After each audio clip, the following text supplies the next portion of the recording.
Well, the sensex and the Nifty ended the day flat after RBI's status quo policy, but bank stocks and mid-caps saw healthy gains.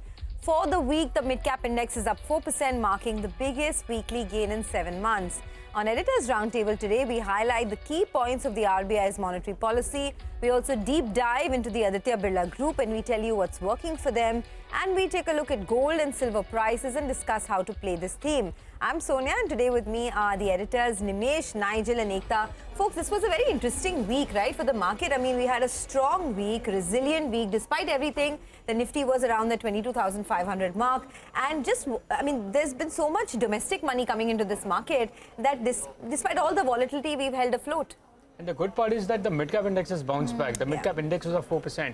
That was a big pain point in the month of March.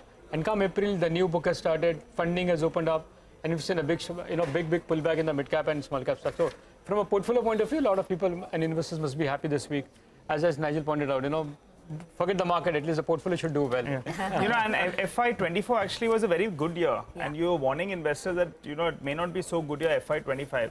But the start has been good, and the biggest outperformer, from the larger cap names, is the biggest underperformer of FY24. The banks were underperformers in FY24, and they've started off at least FY25 on a positive note.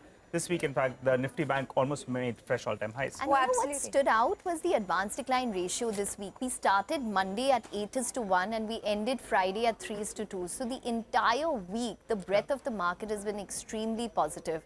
And I think that's a good indicator of sentiment as well. Oh, absolutely. And we had big events as well, right? The RBI policy, you also have the US data, etc., the jobs data, that is. But let's talk about the market and how we saw it this week, in case you missed out on it.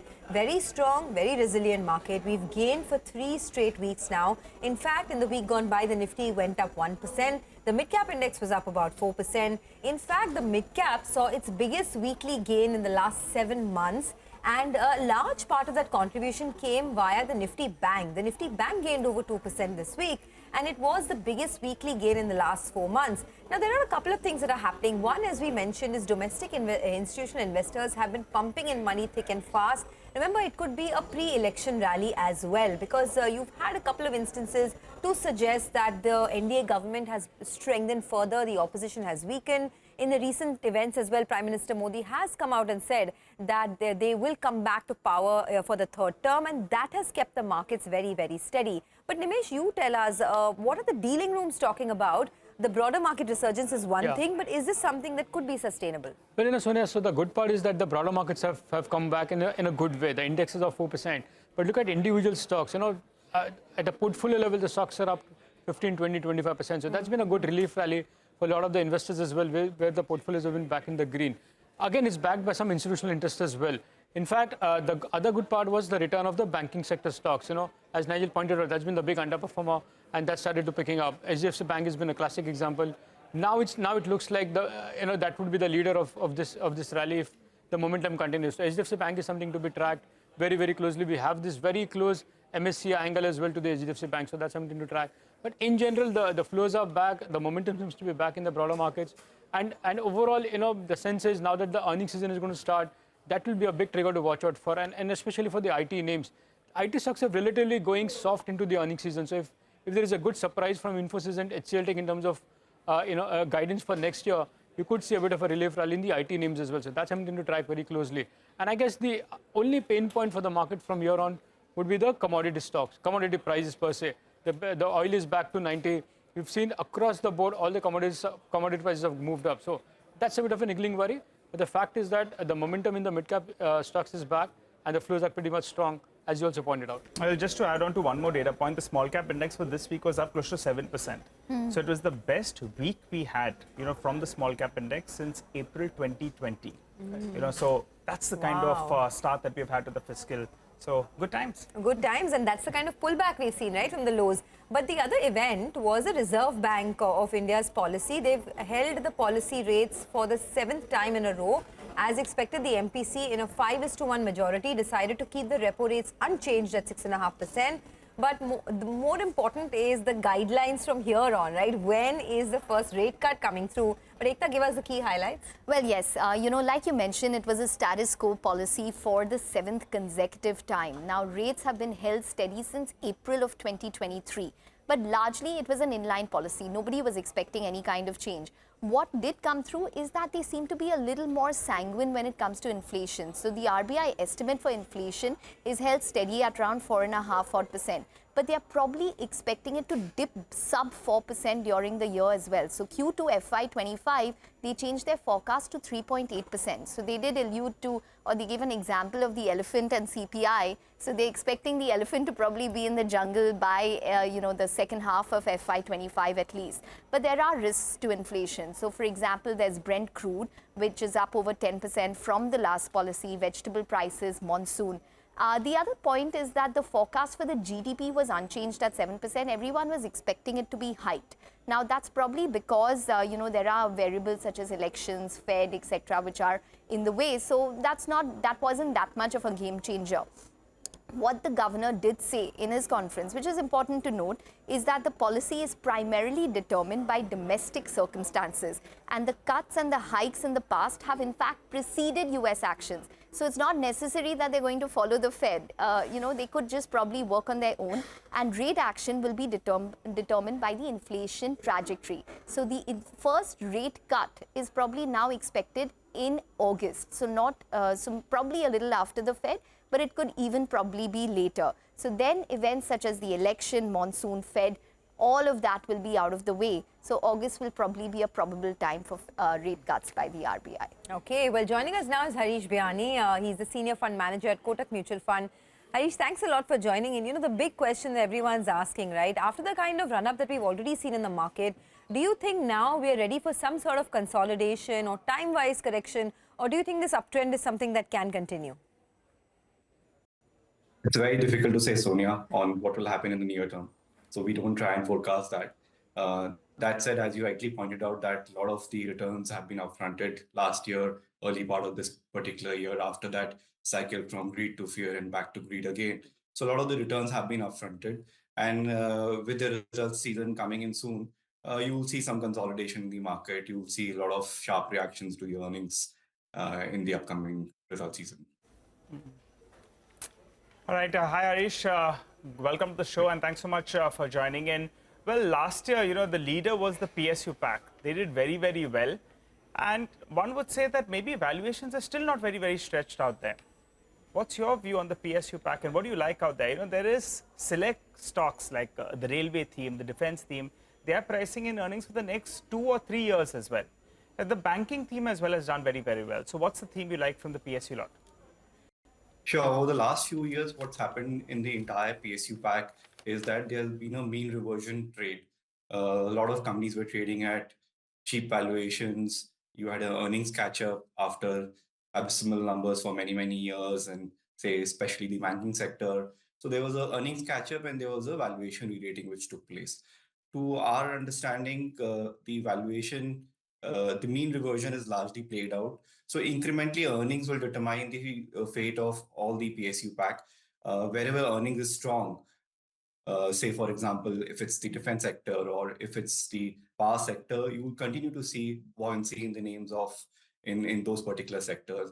Wherever earnings will come off, say, for example, the banking sector, in some of the cases, some names we are looking at earnings coming off after a sharp increase we have seen over the past few years, you will see valuation re-rating stopping in such cases.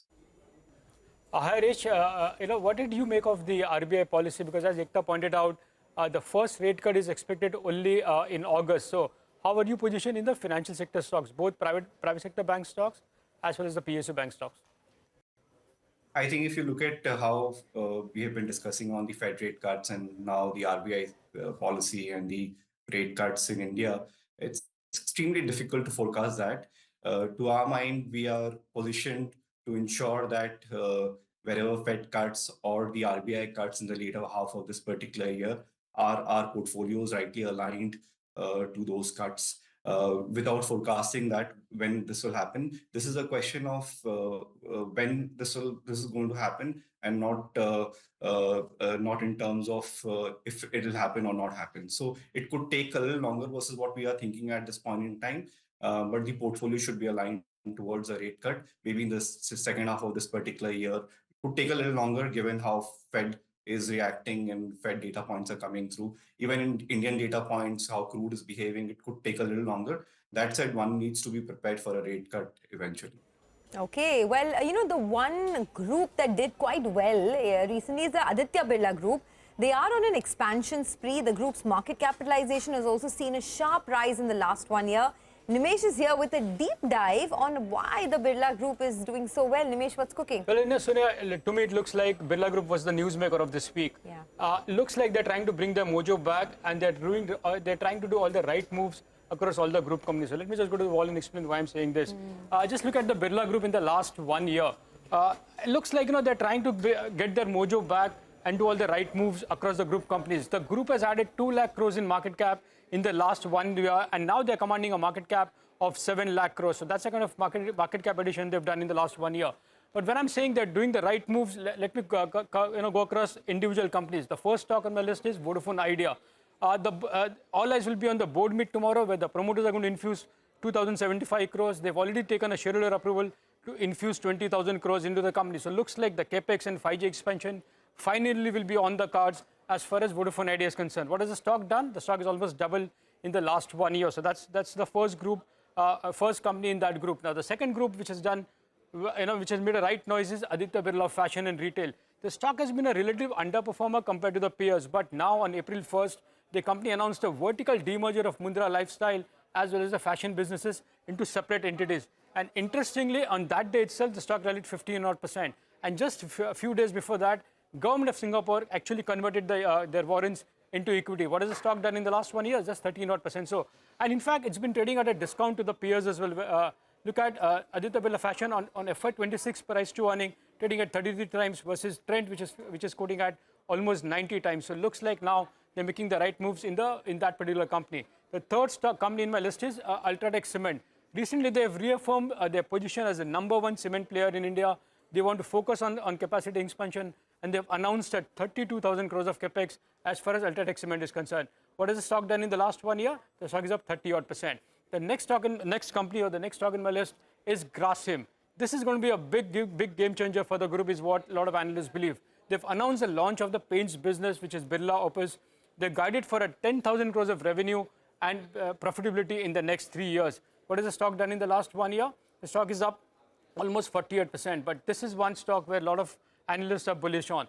The other group company which I'm focusing on is Hindalco. Well, the stock has actually come off from the highs recently after the company announced an cost overrun in one of the Novelis subsidiary. But confidentially, they've filed for an IPO, and they're looking for an Novelis IPO later this year with a valuation of at least $1 billion. So that is again something to focus on as far as that group is concerned. Thus, what has the stock done? The stock is up 42% in the last 1 year. The next stock on my list is Aditya Birla Sun Life AMC. It's the 6th largest AMC in that group within India. Recently, the promoter sold 11.5% stake just to bring the stake to 75%, which is the minimum public float norm. What has that stock done in the last 1 year? It's up around 42% in the last 1 year. And the last stock in that group is Aditya Birla Capital. Now, again, this has done a smart move here as well. Recently, they announced an amalgamation of Aditya Birla Finance to create a largest unified operating NBFC. This has largely been done to skip the public listing, which is required as per the RBI norms. And in fact, ever since the new CEO took over, Vishakha Mule, the stock has actually doubled ever since she took over, which is up around 130%. So across group companies, it looks like they're making the right noise. But look at the overall financial picture of this group. In terms of 5-year revenue CAGR, Aditya Birla Capital has done a 22% revenue CAGR. Aditya Birla Fashion has done 11%. But the lowest in that group is Vodafone Idea with just 8% revenue growth in the last 5 years. But look at the profit CAGR within the group companies. Again, the highest has come in Aditya Birla Capital, 47%, whereas the lowest has come in Hindalco, which is around 11%. So again, they've done a decent job as far as the profit CAGR is concerned within the group companies. Now the overall debt picture, that's been a big concern for them, right? The biggest pain point is Vodafone Idea, still sitting on 2.4 lakh crores of debt. The next big is Grasim, followed by Hindalco, and again, Aditya Birla Fashion also sitting on 9,000 crores of debt. So it looks like finally, Aditya Birla Group is trying to get the mojo back, make the right noise, and do the right things. All eyes will be on the execution. If they do that, looks like there could be another good year for Aditya Birla Group. You know, and that point you made about Vishakha Mulye, right? It's very important. I remember you pointing this out earlier as well. I think she joined in July of 2022, and she has, before that, she had many different roles in ICICI Bank. She was the executive director before leaving. So you had done this piece, I remember, on how there's a change in management which has impacted stocks positively, and this was one of those companies. And look at not only the stock price, look at what Vishakha has done after she taking over Aditya Birla Capital, right? AMC, they've sold their stake, bring down to 75%, which was required. They've announced the merger of Aditya Birla, the group company as well, so to avoid the listing. Across the group, it looks like they are doing the right things, they're making the right noise to make sure that they're aligned with what the investors want and how they can improve the financials as well. So it's a clear strategy to me, and looks like the way they've added 2 lakh as a market cap last year. If they deliver on the promises what they're doing, maybe the next year could be again a good year for Aditya Birla Group. And not to mention that there's a Vodafone board meet which takes place tomorrow as well. It's going to be a big news, right? We saw this what happened to Aditya Birla Fashion when they announced the demerger. So that's going to be for promoter fundraising, putting in money, but, they have a shareholder approval. If they can manage 22,000 crores in Vodafone Idea, see, they've been struggling for almost 2 years now. And if they can manage and raise this money, potentially there could be a bit of a relief for Vodafone Idea as well. I just want to pose that question to Harish as well. Harish, this reminds me of when Chandra had joined the Tata Group, right? I mean, all of those companies did phenomenally well since he joined, and now Vishakha, since she took over at the Aditya Birla Group, the same situation is playing out. How much premium do you ascribe to strong parentage, strong management, and how do investors look at this now? So on average, you're right, Sonia, that a management change is taken as a positive by the market. That said, the investors will start looking for the right capital allocation decisions by the management, which is extremely important in such cases. Is the management putting money in the right areas, or are they taking out money from the areas which are burning capital in the earlier cycle? That's extremely important for us as investors. Second part is in terms of the focus on growth. Again, focus on growth is in the right areas, which will require lesser capital or which will require more capital. Will it be return on capital dilutive, or will it be return on capital accretive? So there are many questions that we ask ourselves. We ask the management teams when we meet them to understand and appreciate. And wherever the companies have taken the right decision, we have seen a swift rating, whether it's the group that we're talking about right now or any other group in the past.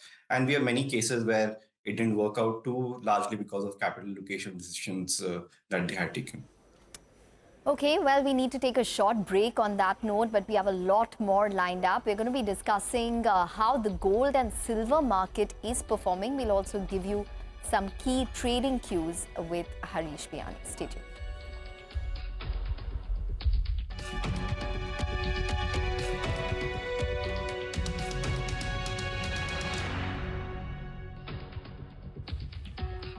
Welcome back to Editor's Roundtable. We're just doing a roundup of all that happened this week, and Harish Bihani is sitting with us to discuss that.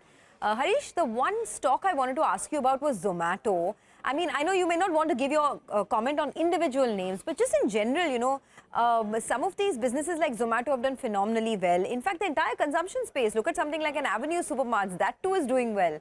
How do you pick and choose in this space now? It's fairly simple that you look at the capital cycle, which is whether capital is entering a particular sector, moving out of a particular sector. In case of some of the food delivery business, clearly it's a duopoly business and capital has moved out. There's optionality. So the range of outcomes in such cases have reduced materially, and new optionalities have emerged, and market rewards such narratives clearly. This is regardless of a particular company. This is in general across sectors, across companies, that we have seen that as the range of outcome narrows, market rewards such companies, and optionality comes in, then you see a very swift re-rating. Okay, well, Harish, IT is going to start being in focus next week onwards. April 12th is TCS. Infosys is on the 18th of April, but nonetheless, the focus is going to begin. What's your sense in terms of what earnings would look like? What would your approach be?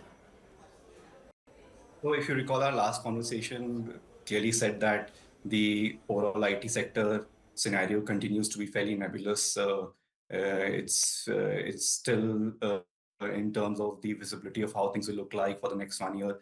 It's fairly difficult given what's happening in US and how US companies are tightening their belts and they aren't opening up their purses for discretionary spending, which will impact IT companies.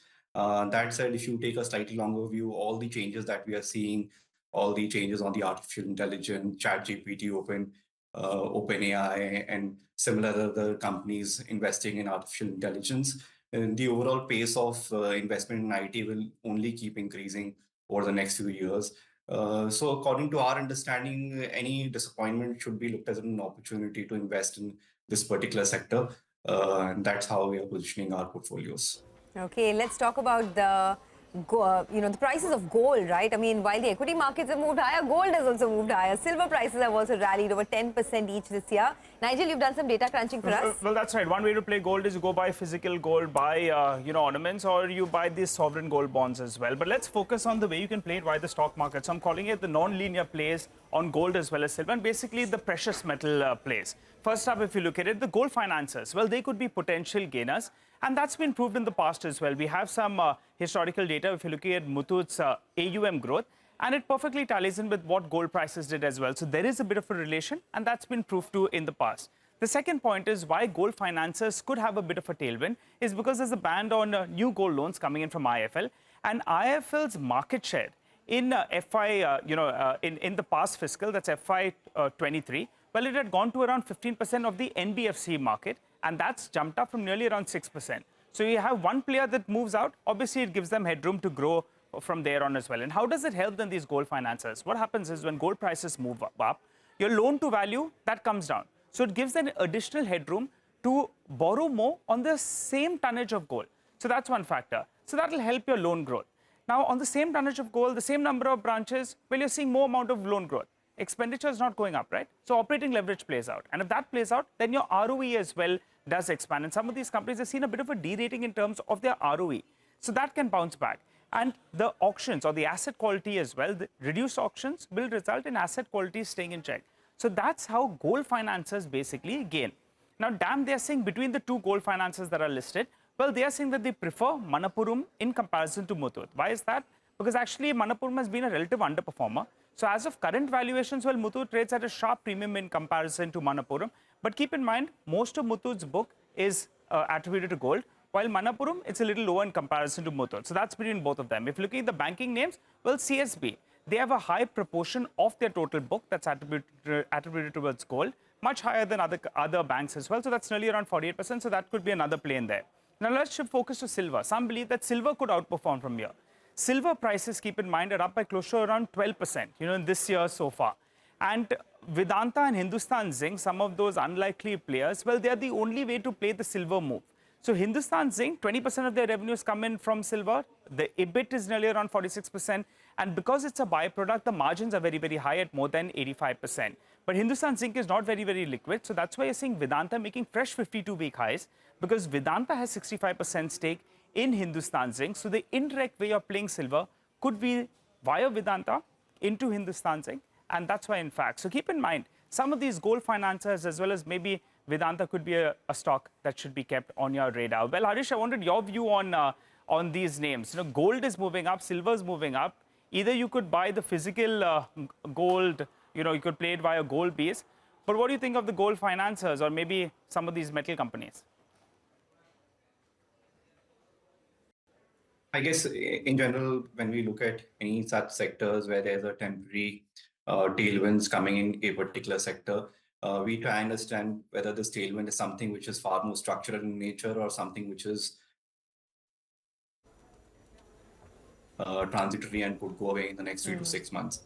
And in such cases where things are far more structural, where regulatory tailwinds could remain for much longer because a particular player has moved out in a particular sector, plus gold prices which have been buoyant could remain buoyant, say in this particular case, we look at some of them far more favorably and vice versa. Okay, all right. Harish, thanks a lot for joining us and giving us your views. With that, it is a wrap on this broadcast. More news and updates continue right here on CNBC TV 18. Thanks for watching.